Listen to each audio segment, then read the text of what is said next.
Well, welcome, friends, to this brief overview of the evidence that we have for the case that Jesus really did rise from the dead.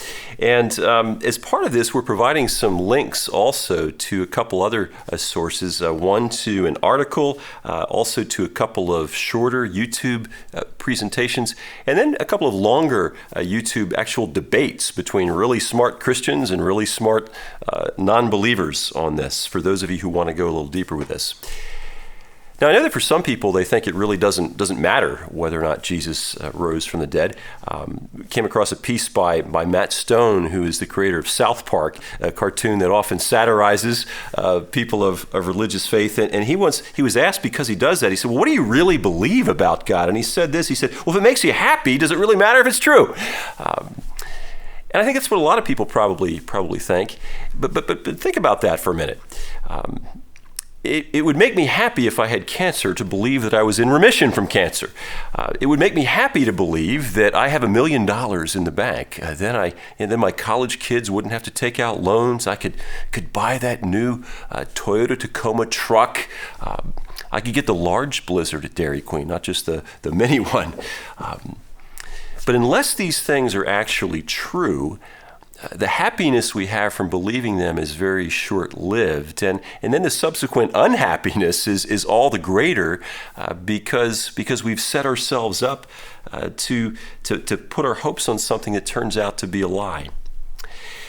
How, though, can we believe this very unusual and seemingly impossible claim that Jesus' dead body didn't stay dead?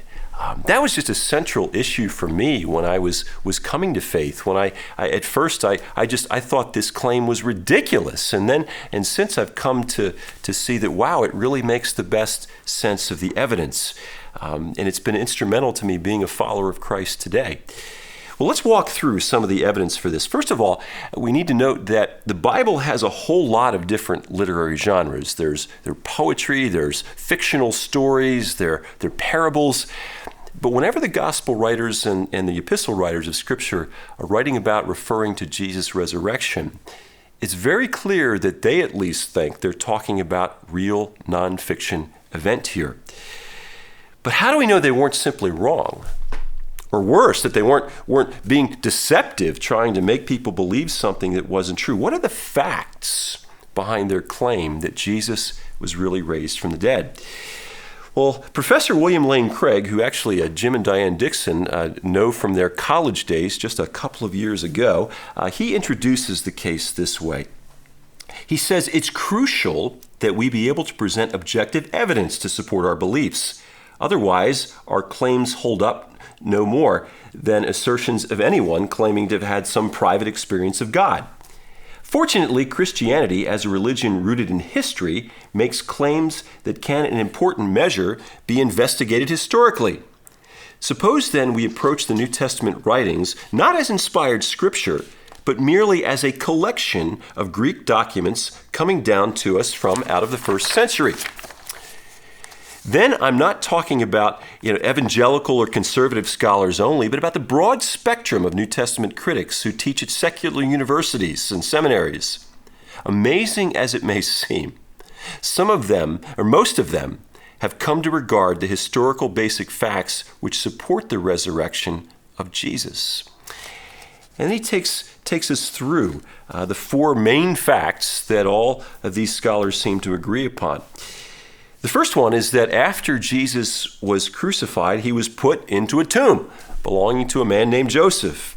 And then he names 4 reasons why scholars believe this. Then fact number 2, the Sunday following his crucifixion, women came to the tomb and they found it to be empty. And he names 5 reasons why scholars believe this, including this one, that if the gospel writers were making it up, they wouldn't have included women as the first eyewitnesses. There's a 2nd century Greek philosopher named Celsus who wrote attacks against Christianity. One of the reasons why he said Christianity must not be true is this. He said, because the first written accounts of Jesus' resurrection are based on the testimony of women, and everyone knows that women are too hysterical to be believed. Those are his words and opinions, not mine. I want to make that perfectly clear.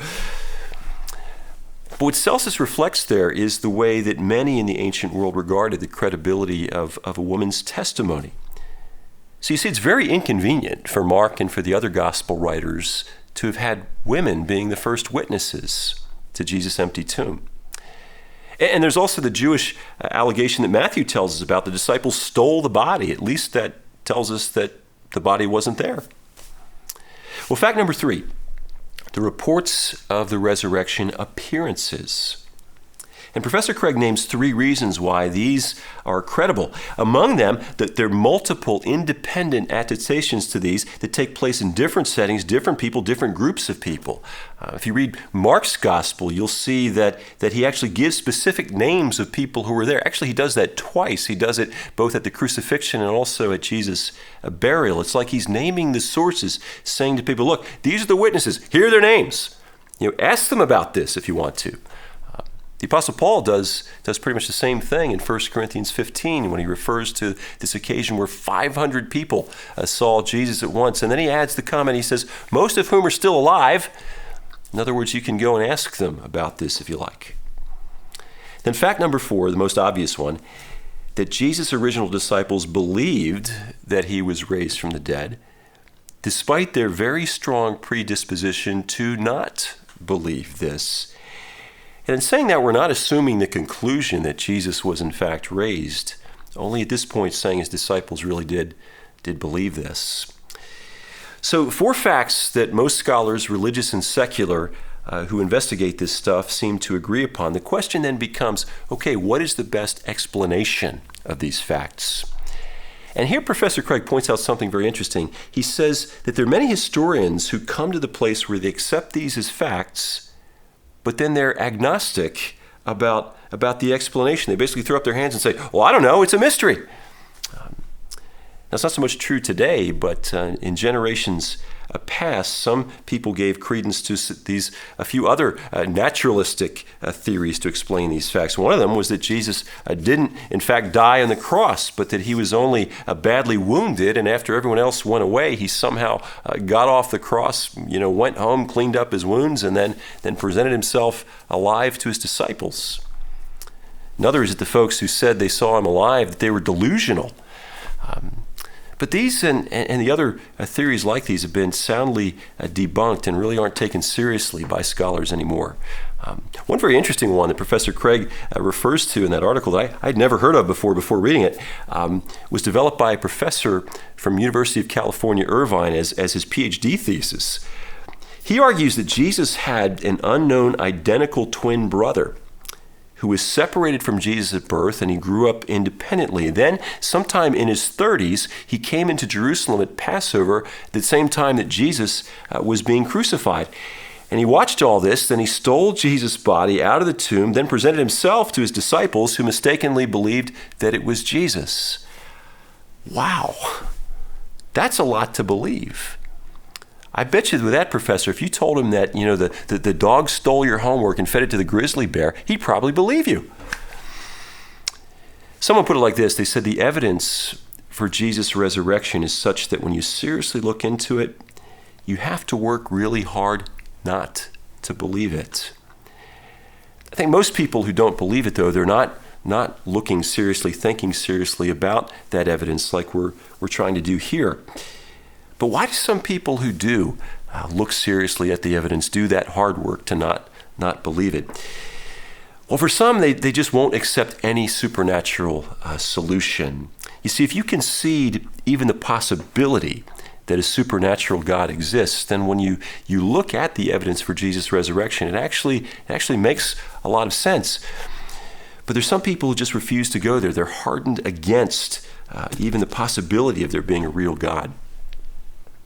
With others, I wonder if maybe they don't intuitively recognize, whoa, if this resurrection of Jesus thing is for real, well then other stuff that Jesus said and did and calls people to embrace is probably for real too. And if I take that seriously, wow, that could really mess with my life. I just would rather just not go down that road. And it's true that Jesus' resurrection does imply that he is someone to be taken seriously. And taking him seriously, there's no maybe about it. It'll definitely mess with your life.